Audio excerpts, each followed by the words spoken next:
புதன்கிழமை காலையில இன்றைக்கி மழையோட தாங்க டே ஸ்டார்ட் ஆச்சு. ரொம்பவே பீஸ்ஃபுல்லாக கிளைமேட் நல்லா இருந்தது பார்க்கவே. துணி காய போடலாம் அப்படின்னு சொல்லிட்டு வெளியில் வந்து பார்த்தா மழையாக இருந்தது. சரி நைட்டே எப்போதுமே துணியை மிஷினில் போட்டு வச்சுருவேன், காலையிலே காய போட்டுருவேன். சரி மதியானம் வந்து போட்டுக்கலாம் அப்படின்னு சொல்லிட்டு சமைக்க ஆரம்பிச்சிட்டேன். பசங்க காலேஜ் கிளம்பி போயிட்டாங்க. ஹஸ்பண்டுக்கு தாங்க சாப்பாடு எடுத்து வச்சிட்ருந்தேன். சாதம், முட்டை, பச்சை பயிறு தான் கடைஞ்சிருந்தேன். சாப்பாடெலாம் பேக் பண்ணி வச்சுட்டு நான் கடைக்கு கிளம்பிட்டேன். தோசை ஊற்றி சாப்பிட்டா டைம் ஆகிடும்னு சொல்லிவிட்டு சாதம் வடித்த தண்ணி இருந்தது, கஞ்சி தண்ணியை அது உப்பு போட்டு ஆற்றி குடிச்சிட்டு நான் கிளம்பிட்டேங்க. எவ்வளோ தான் மழையாக இருந்தாலும் வெயிலாக இருந்தாலும் நம்ம செய்ய வேண்டிய வேலையை செஞ்சு தாங்க ஆகணும். நேரம் நிற்காது இல்லையா? நம்ம நின்றுட்டா என்ன பண்ணுறது?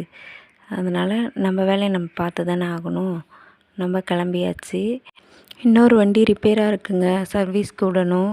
அதனால் ஹஸ்பண்ட் கொண்டு வந்து என்னை கடையில் விட்டுட்டு வந்து ஆஃபீஸ் கிளம்பிடுவாங்க. வரும்போதே வர வழியில் முருங்கைக்கீரை விற்றுது. சரி வாங்கிக்கலாம், வாங்கிட்டு போனால் கடையிலே க்ளீன் பண்ணி வச்சா நாளைக்கு செஞ்சுக்கலாம் அப்படின்னு சொல்லிட்டு கீரை வாங்கிட்டு கடைக்கு வந்துட்டோம். மழையாக இருந்தது, கீரை நல்லா இருக்குமா அப்படின்னு யோசிச்சுட்டே தான் வாங்கினேன். எப்படி இருக்குன்னு தெரியல, செஞ்சு பார்த்தா தான் தெரியும். கடைக்கு வந்தாச்சுங்க. கடைக்கு வந்தோடனே முட்டைக்கார் வந்திருந்தார். முட்டையை வாங்கி வச்சுட்டு கொஞ்சம் பொருள் ஆர்டர் போட்டிருந்தாங்க, வந்திருந்தது. சரி எடுத்து வைக்கலாம் அப்படின்னு சொல்லிட்டு பார்த்தேன், டிஃப்ரெண்ட்டாக இருந்துச்சு. சரி என்னென்னு பார்த்தா நான் ரொம்ப நாளாக ஆசைப்பட்டு கேட்டுட்ருந்த சீரியல் பருப்பு ஆர்டர் போட்டு வாங்கி வச்சுருந்தாங்கங்க. ரொம்பவே ஹாப்பி ஆகிடுச்சு. அதை பிரித்து போட்டு பார்த்துட்ருந்தேன்.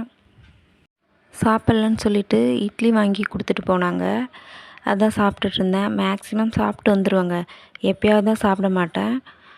சரி அப்புறம் இட்லி சாப்பிட்டுட்டு முருங்கைக்கீரை வாங்கிட்டு வந்தேன் இல்லையா, இதை இனிமேல் கஸ்டமர் பார்த்துக்கிட்டே அப்படியே இதை க்ளீன் பண்ணி வச்சுருவேன்.